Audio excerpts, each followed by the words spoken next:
we go. Well, I've got a lot of slides, and if it's a bit overwhelming, I apologise, but hopefully we can get through and you can get some nuggets out there. So I've included some tools, some techniques that you can take away. But what I really wanted to do was give you like a big overview of like SEO and how it is now, where it's come from, and the key elements that you need to be aware of to sort of target the audience that you're after, and make sure that they can come to your site. So yeah, that's me. Enough about me. Okay, so SiteViz, we work with a really broad range of clients, from well-known brands through to smaller local businesses, and we've got good results from them over time. So this is just a selection of our clients. And we're also an agency partner for Brighton SEO. Did anyone go to Brighton SEO last week? Anyone make it? Yeah, I mean the queue was up to the NCP car park. It's got so big now. It's actually moving in September to a bigger venue, which is great. So hopefully there'll be more ticket availability.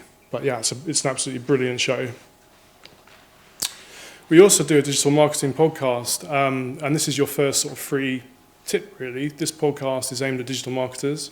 It's definitely somewhere you'll want to go and research about e-commerce SEO. And other facets of digital marketing. It's one of Europe's most subscribed digital marketing podcasts, in fact. What's it called? Just site? It's on the SiteVisibility website, and it's just SiteVisibility, I think it's /URL/podcast. Okay. I'll share that link afterwards, don't worry. Should have put it on there. Okay, so Google is dominated by search updates. And this is what we're going to look at first of all. Google is trying to find out what the most relevant content is to show users for a given query. Unfortunately, back in the day, that rather got a bit gamed, and people were able to take advantage by just planting any old keyword and they'd get traffic to their page. So Google basically started to tighten this up, and in 2011, they introduced Panda. And this is about the quality of your site. And it's particularly relevant to e-commerce because if you've got product listings that everybody's using, that's going to be deemed as low quality. You might fall foul of this algorithmic update, and it might suppress you in search. So having bespoke, unique content is very, very important. So this is the kind of thing you might see in Google Analytics if Panda kicks in and affects your site.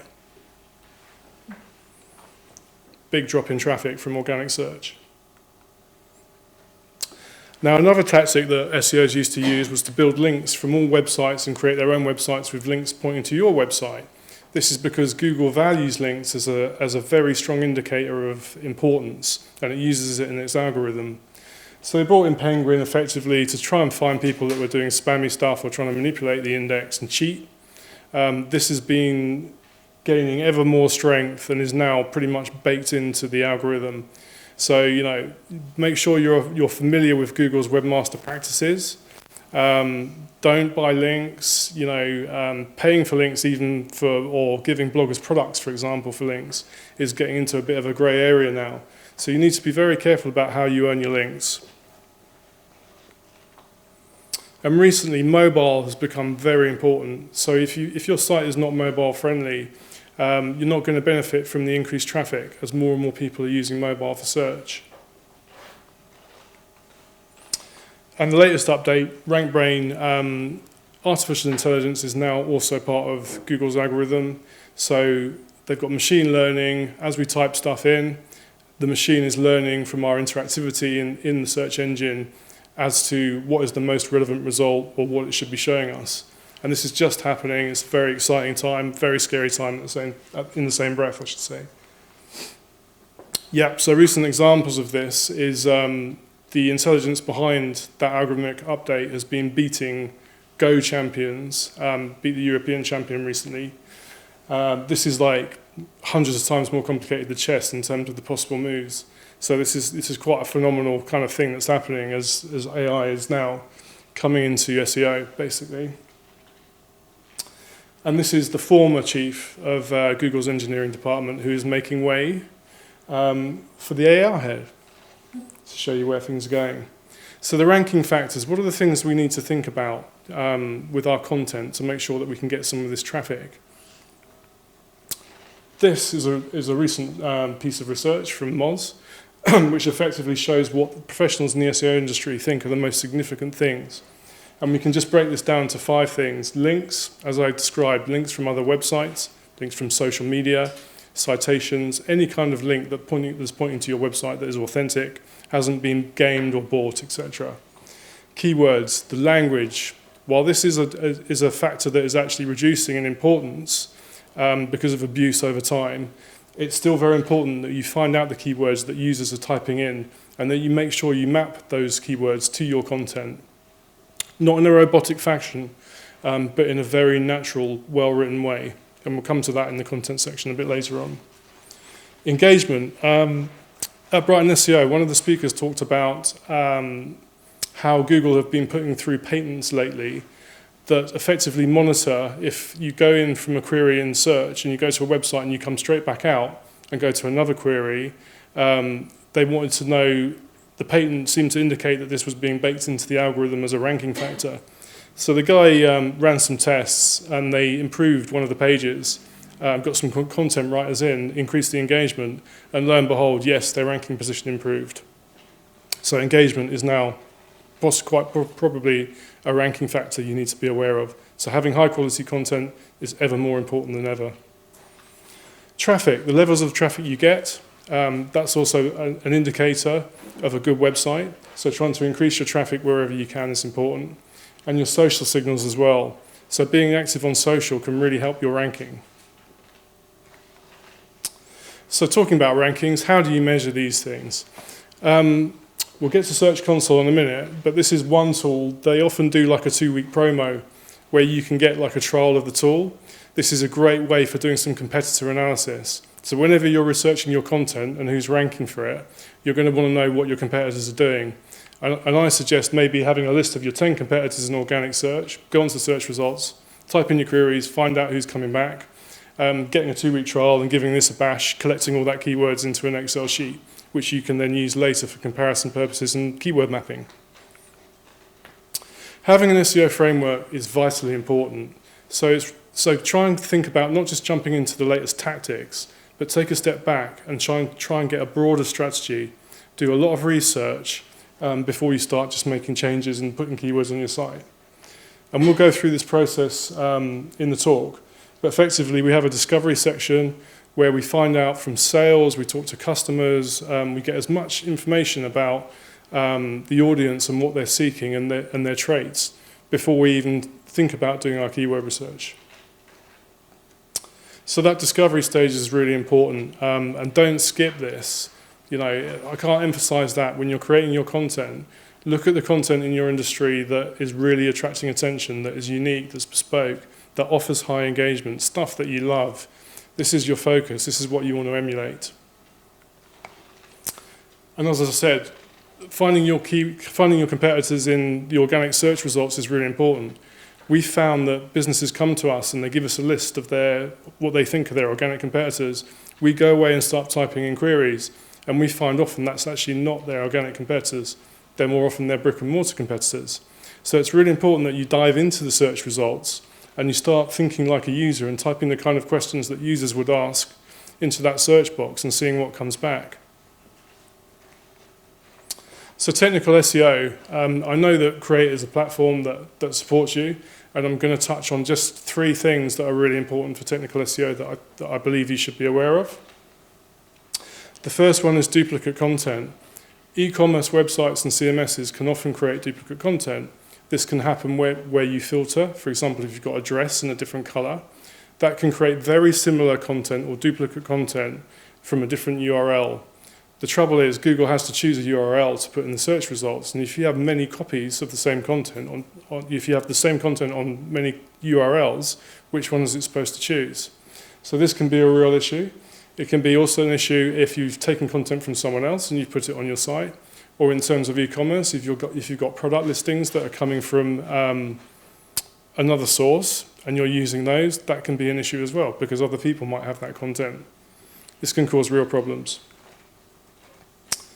The other thing is we often find that websites migrate much more frequently now than ever. Often a year, 2 years, it's a new website design and a migration.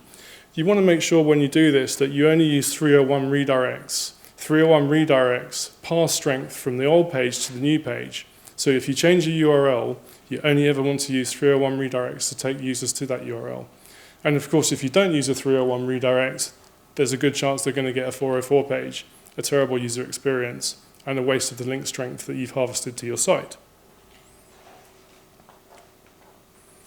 The canonical tag can be quite a tricky one to explain.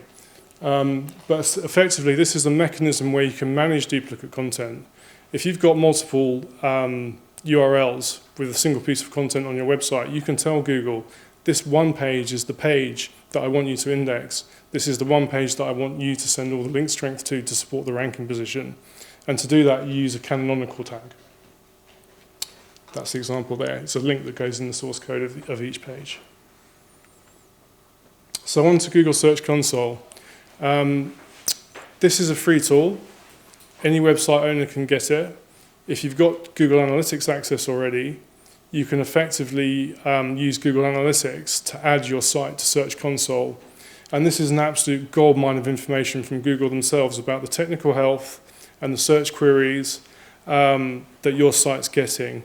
So for me, this is the top tip of tonight, really, is to make sure that you get access to Search Console and Google the various reports. There's a lot. We could do a whole talk on Search Console alone easily.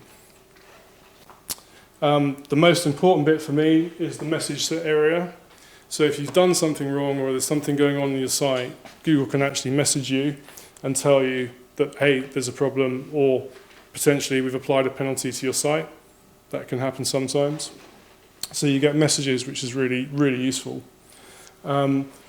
You also get a massive amount of information. You can see if there's any crawl errors that Google found when it hit your site. Is it having any problems finding some of your pages? This could be critical to you not showing up in the search results. And it gives you search analytics, and this is what Nikki was talking about. And this is in this search traffic section here. And search analytics is a great starting point for looking at what keywords are actually sending traffic to your site now. So if we move on, we can see in the search analytics section, we can look at the pages that are getting traffic. We can look at it by country. We can look at the devices, which devices are sending you traffic. And we can set specific dates. And the all important one is the queries. And this isn't like not provided in Google Analytics. You actually do see the queries that are sending traffic to your site. You also see the ranking position of those pages that you're ranking for in Search Console, and it's free. So this is an incredibly valuable tool. So keyword research, at the heart of SEO is the keyword research. First free tool, keyword.io. This tool effectively allows you to type in terms and get keyword ideas. So you start with a seed term here, I'll put internet marketing. This tool will give you all kinds of variations and the search volume. So what you're looking for is high volume, low competition. So you want keywords that are relevant to your site, that have a reasonable amount of traffic, that are going to be worth optimizing for. We'll get. Sorry.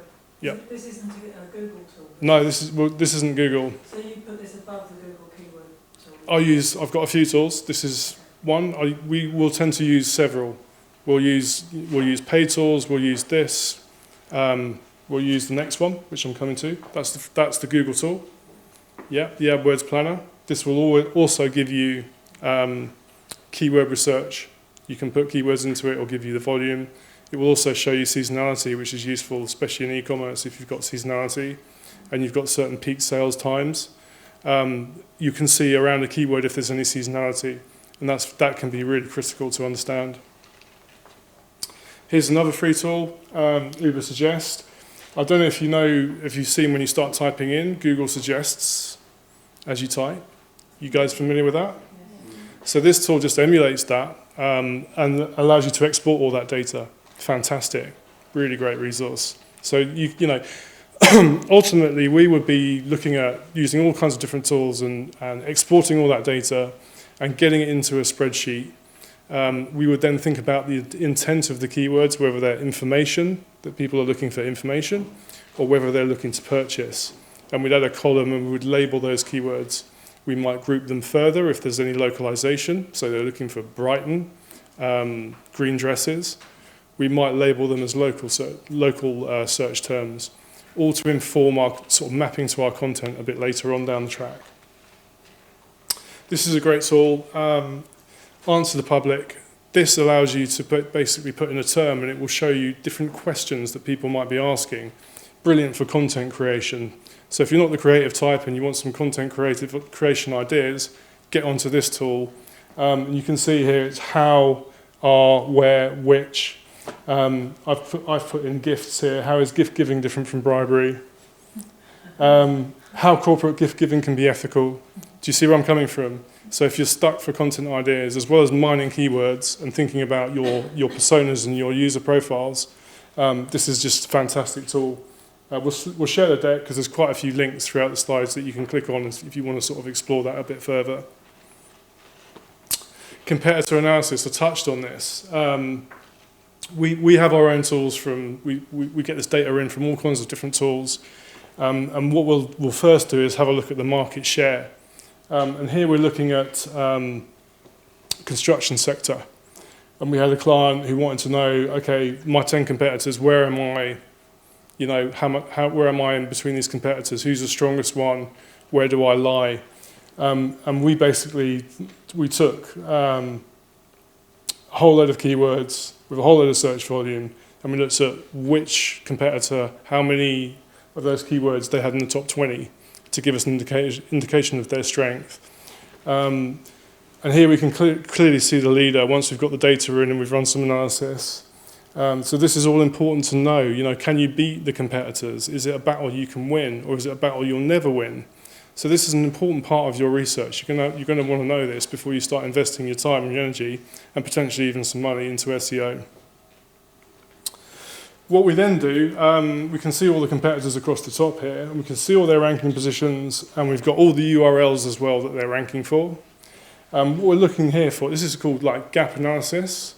So we've got the keywords, and we want to know, okay, for these keywords ranked by volume from the top down, are there any gaps where we haven't got competitors where we might get in there? So I think my arrow here says like this search term has plastic cladding, has 2,900 monthly searches. There's one competitor sitting at number 18. So I'm going to make a note in my SEO strategy book that this is possibly a keyword that we could look at producing some content for and optimizing. So this is the gaps analysis.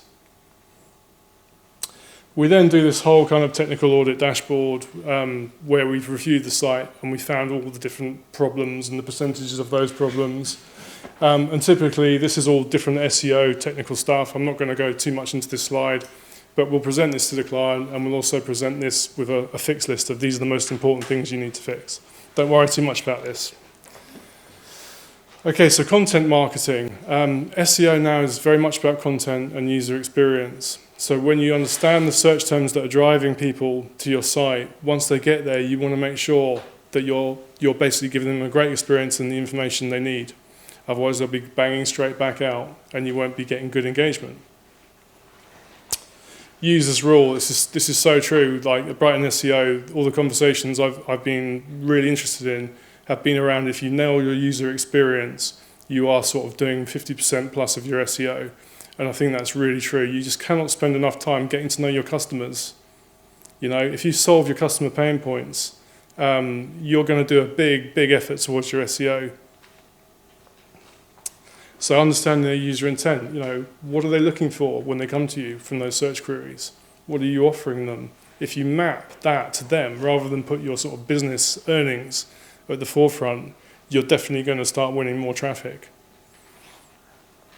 So traffic is definitely the best content match for the user query. It's that simple. Yeah? Seems so simple for such a complicated industry, but that is what it's now boiling down to. So who is your customer? Yeah? Just a reiteration, strategy first. Don't just dive into tactics from this slide and start doing things. Take a big step back. You know, we usually run a customer profiling workshop. We'll get everyone in the businesses or the business to start talking about the customers. Sales will start talking. What's the language they're using? You know, who are they? What do they do? You sort of put the profile building side. do this first before you sort of start doing your SEO. Have a really good idea of your target customer. So this is it, your customer challenges. What are their challenges? Their pain points. What are they trying to solve? Validate it with your team and make sure there's no distractions. And always make sure that you include the owner of the business. I'm sure most of you're owners, but if you've got teams that you're delegating this to build your personas and stuff, you want to make sure that you're in the loop and that you agree with all the decisions that are being made before you push any investment. Brand messaging, whether it's on social, on your website, everywhere, it needs to be consistent. Your language should be the same. You should be talking the same thing in all directions, social, website, on your app if you've got an app. Just make sure it's all seamless. So once you've got to the point of understanding your customers, you've done your keyword research, you're going to start thinking about mapping those keywords to the content that you've created. And we call this, there's two elements of this. The first element is on-page optimization. Everyone familiar with the title tag? Seen this in the search results? Yeah, this is the title tag in the search result. So once you've done your keyword research, you'll be putting your keywords into your title tag. Yeah. This is on-page optimization. And this is just a slide about how to do that really well. So ideally the first 3 words should have it. Try and keep it to 66 characters. Don't repeat words, definitely don't do that. Yeah. Okay. And the description tag is almost like your own mini advert. Here's where you get to kind of sell it. Include your keywords, they get bolded. But if you've got a telephone number, make sure you've got your telephone number in there. You might get leads coming through that way. But yeah, spend time optimizing these descriptions because the click-through rate is now part of the ranking factor. Heading tags. Heading tags should follow an order. They should include your keywords. The most important one's the H1. They denote the various sections of your site, so you can use them for topics as well. If you've got subtopics, you use headings. This will tell Google clearly what the subtopics are in the page. You might rank for additional terms. So every page should have a unique heading. See this on e-commerce sites a lot during our technical audit. Machine-generated H1s. If there's no H1, the machine-generated H1 might go in, and they're all the same. So we sometimes see hundreds of the same duplicate headings, or the same duplicate title tags, or the same duplicate meta descriptions. Not differentiating your page from any other page is a really bad strategy in search. Because this is the metadata in the page code that Google's actually looking at. And this is, meta descriptions are not a ranking factor, but title tags and heading ones are definitely a ranking factor. Don't forget images. Images are an often overlooked facet of search. So people might be searching for a product and they might be looking at the images and they come to your site that way. So ensure that you're using alt text and you're getting your keywords in there to describe the image. And you may get some more traffic from image search. So what about the off-site factors? Links, we've spoken about this.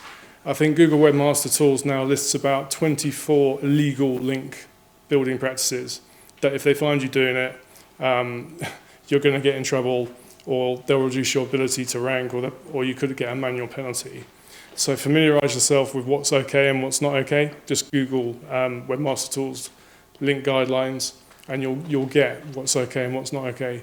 But generally what you want to do is not buy links, sponsor links. You want to earn links. Generally earned links are got by PR and outreach.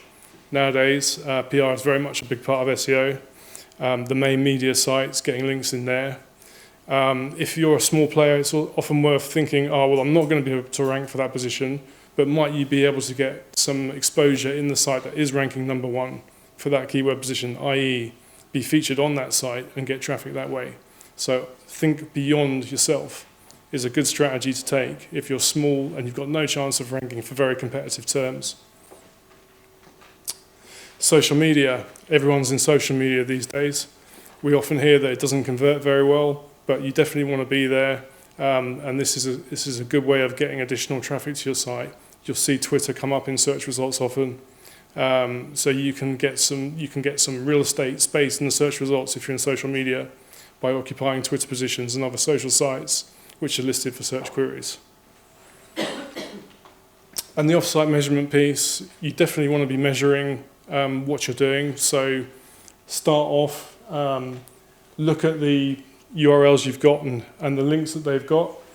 You can get this from Moz have a tool called Open Site Explorer that is also has a free section. You can get a couple of reports per day that will allow you to look at your site and other sites and see how many links they've got and which pages the majority of those links go to.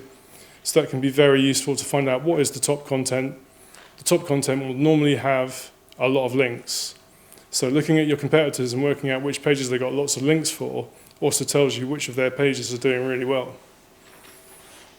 Facebook shares, likewise, you can get this data from, there's a tool called BuzzSumo, where you can get this and you can see competitors and which social networks they've got links from to their pages as well. That's a really good tool. So that's pretty much it. I know it was quite a lot to chunter through, but I wanted to give you an overview of the whole process. Thank you very much.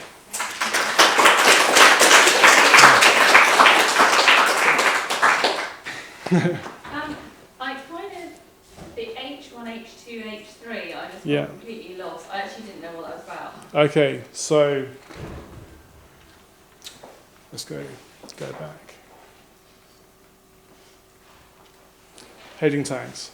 Okay, so on your page, when you go to a page, normally you'll see a main bold heading at the top of the page. In the actual content. In the content, in the visible content, that's the heading 1, or it should be. The main sort of what this page is usually the heading 1. Yeah. Now, further down the page, you might have subheadings. The subheadings should follow a logical order. The heading 2 should be the next topic, followed by the heading 3 as the topic after that. What we sometimes find, unfortunately, is site owners use these headings for design purposes, because it might be actually that the heading 4 looks nicer than the heading 2, which should follow the heading 1. And that creates a little bit of confusion. That can create a little bit of confusion about the topicality of the page. Yeah. Sorry, do you mean that it's looking at the actual content of your page? Absolutely. Or are you, you're not talking about... I'm not talking about some sort of metadata. tag?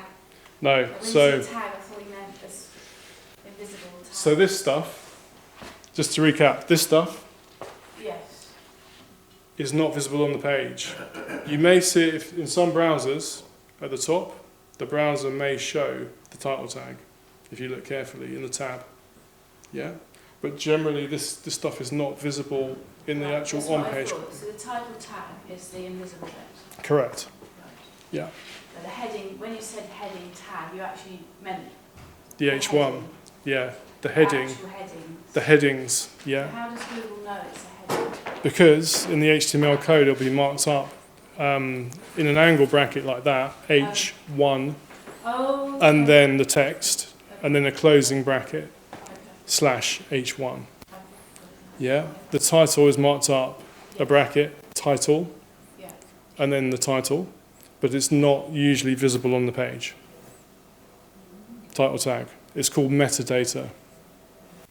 So, sorry, just Yeah. to clarify, those are the nested tags. So H1 is there, H2, Two. H2, Yeah. H3. Yeah. So you might have an H2 and then 3 H3s underneath. Correct. And then an H, and then another H2. and then 2 Correct. H3s. Correct. So it's the kind of nesting as they go down. Yeah. So H1 is the most important, H2 is the second most important, and H3 is the third. And ideally, not always the case, but ideally there should only be one H1. Yes. Yeah. Yes. Oh. As the primary heading on the page. Ideally, not always the case, but ideally. Yeah. It might be nice to show how that actually works on the create template, because I know how to do it, but I have no idea. 99% Yeah. 99% people won't. Okay, it's probably a right old man. If you've got the create template up there, you can just show them how to.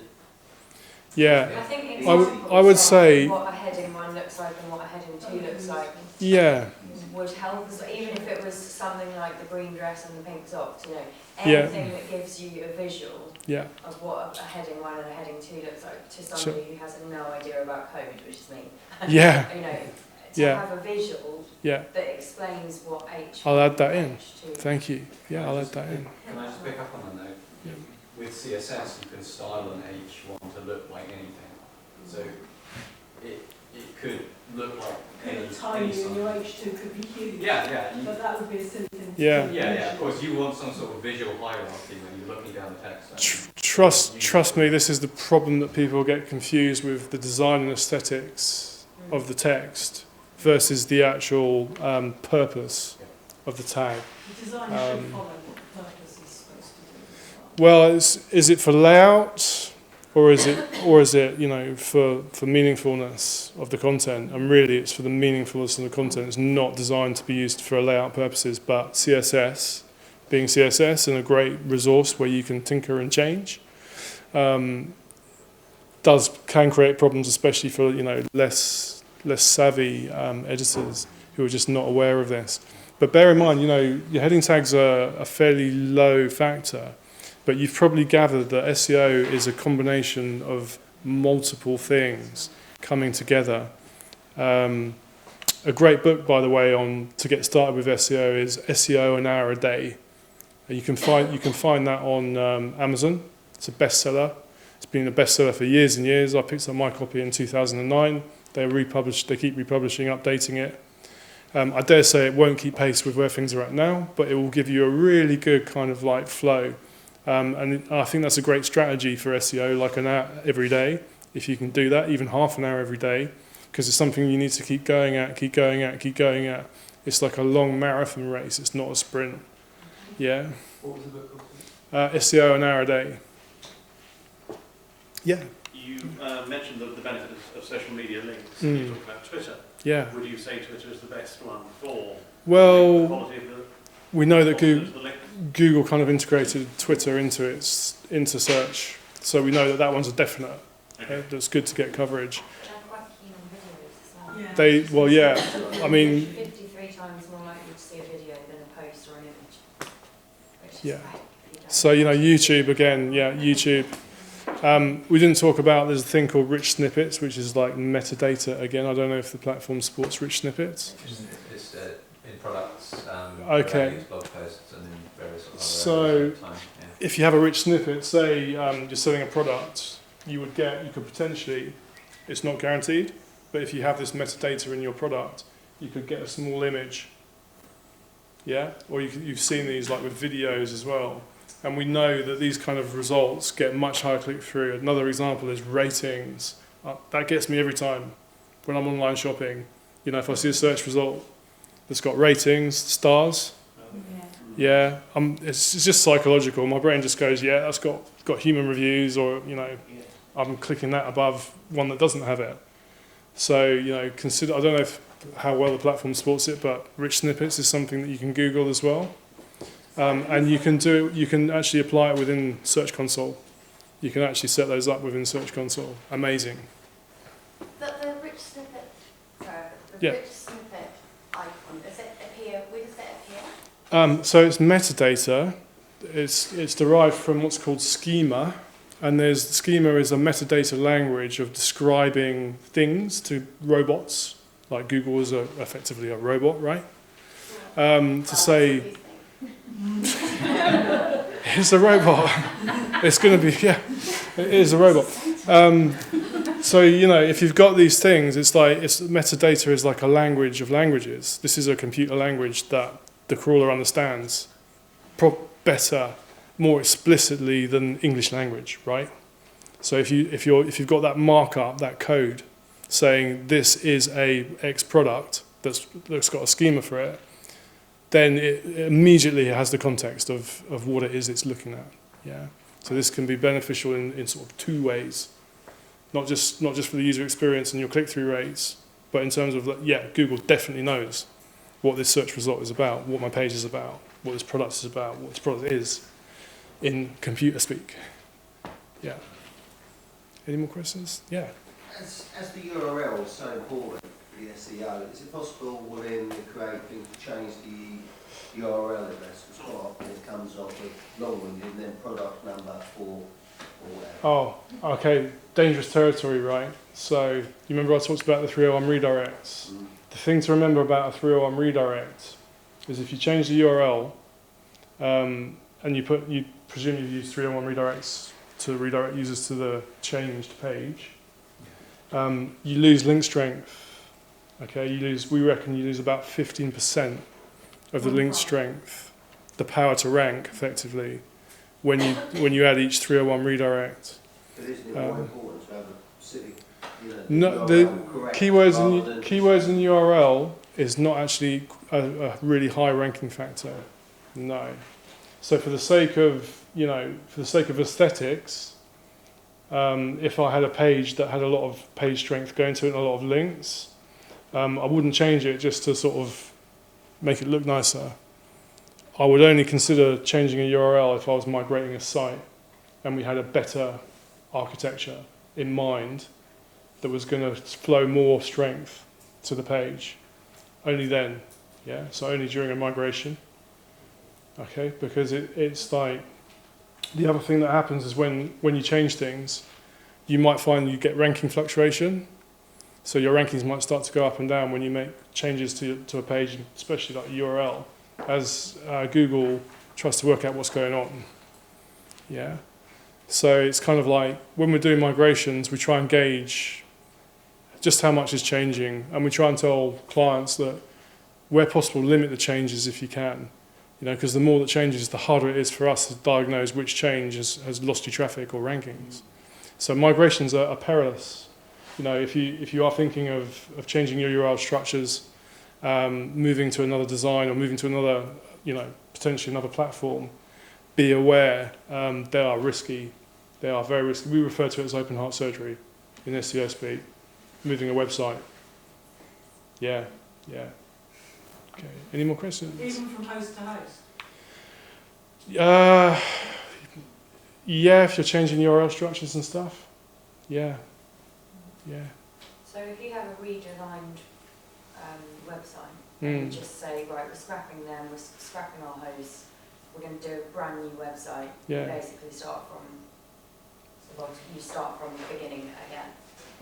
Well, that's where what we do with migrations is we'll try and map all the pages on the old website and put 301 redirects one-to-one to the new URLs.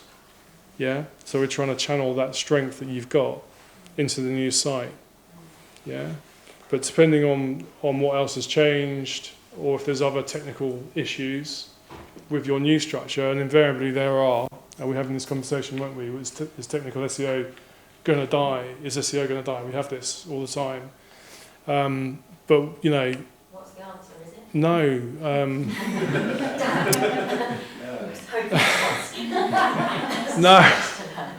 No. But what you have got is Search Console. And if you are doing this, don't know depends what scale you are. If you're a smaller site and you haven't got much links or much strength or many ranking positions, then of course the change is not going to really make too much difference to you if you're not ranking for anything. Or but if you have got rankings and you have got high traffic, then it becomes more important to sort of think about this migration process and tread with care about making URL changes or big architectural changes without seeking some specialist help. Cool. Yeah. Well, it was just another thing that went really quickly and I didn't know what it was to even Google it. Yeah. Which was when you were saying about images, something about alt text and images. Yeah, okay, so is everyone familiar with alt text? Do you know what I'm talking about? So for images, robots can't see images. They haven't got eyes. So how do they know what is in that image? Okay, for accessibility purposes and their understanding, there's a tag called an alternate tag, alt tag. And that alt tag is where you describe what is going on in the image. Yeah, so it's your opportunity to include the keywords once you understand that, if it's relevant to the search query. So that if you couldn't see the image, imagine that the alt tag describes to you what's in the image. Just the name of the image saying create, where you upload an image, is it the name of it. Okay, I've got a good one for you. So we're working with Nivea at the moment, for example. So they've got sun cream. So it will be Nivea sun cream, whatever it is, SP35. Bang. It's when you mouse over it, it shows, Yeah. it shows. Some browsers, not all Some- browsers. Yeah, but that's, Yeah. that's what Yeah, you might I think know. IE does that. Yeah. If you hover over it. Create. Can you do that? Can you edit the alt text? By default, it will use the name that you give the image when you upload it, but there is a box where you can change that. Yeah. So when you upload the image, you give it a name. That's Right, So so- the image Yeah. It's Sorry. really important for accessibility as well. So if you're Yeah. designing for an audience that's blind or disabilities of any kind, it's really Mhm. important. Yeah, my father-in-law he uses JAWS, which is like he's blind practically. He uses JAWS, which is a screen reader, and if those tags are not in there, he won't. You know, that is nothing. There's no content, right? And you'll find as you get into SEO, you can do this for images as well. Podcasts, a really great way of podcasts. It's audio, right? Robot doesn't understand that.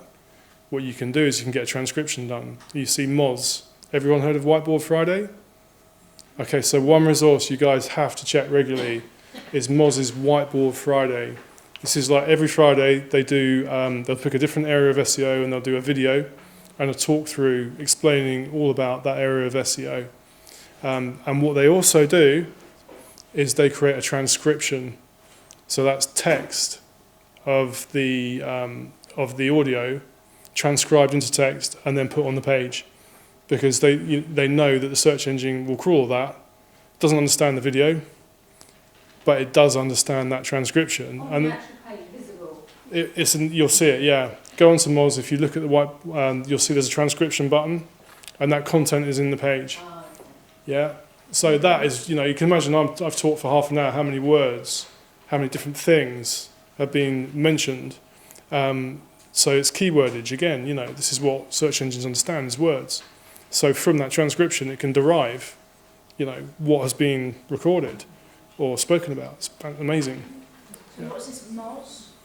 Moz, okay, used to be called SEO Moz. Alright. Okay, and it's effectively a blog post. It's like a digital marketing community, but mainly around SEO. So they have some tools. They do content marketing where they have blog posts and they have free stuff. And of course, they're trying to entice you to use some of their tools. One of them I mentioned, where you can look at different links for different sites, your own competitors, and that's called Open Site Explorer. Okay, and they literally have an index of how many links different sites have got and where they're coming from. And that can be a very valuable starting point as well for your competitors. That competitor research section is, okay, who's got the links? Because the links means they're doing the right thing. So you can model around who's getting the links. You can look at that and you say, okay, that content's getting loads of links. What could I do? How do I overlap, or what's my differentiator? Can I do what they did better? That's sort of where SEO is now, really. Yeah. Any more questions? Thank you, John. Okay, thanks.